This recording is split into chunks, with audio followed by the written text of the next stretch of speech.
Welcome to Dark Oddities, where we talk about everything scary, creepy, and weird historically and now. Today, we are going to talk about Genovese syndrome, also known as the bystander effect, and this effect was named after Kitty Genovese. Kitty was a woman who lived in New York City in 1964. She worked as a bartender. She got off work, so it was the early morning hours. She was driving home. She was at a stoplight, and someone named Winston Mosley saw her and followed her all the way back to her apartment building.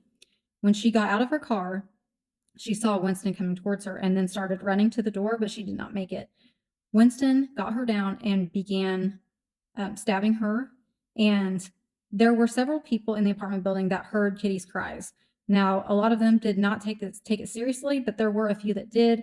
And interestingly enough, there was not 911 at the time. So people actually had to call the police station, but they didn't really take it seriously either and did not put it on a priority list. Now, there was one man that yelled out at Winston, "Leave that girl alone, let her be," to which Winston ran off, but then ultimately returned and went looking for Kitty and found her laying in front of a locked door that she could not get into.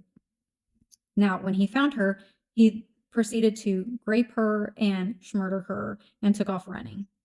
Now, 6 days later, after this happened, Winston was arrested for robbery. And when he was being questioned, he admitted to Kitty Genovese's murder.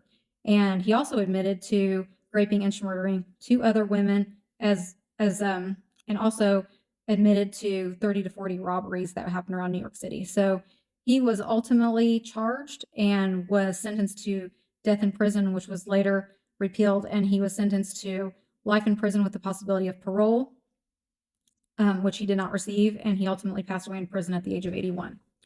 Now, my question to you guys is, what do you think the mentality of people is that do not call in things like this? They just don't want to be a part of it. They don't want to have to go through the process of being questioned.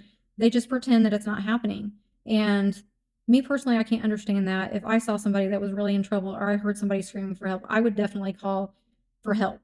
But I'm just curious, what do you guys think about other people whose mentality is different than that? Let me know in the comments. Love you guys. Bye.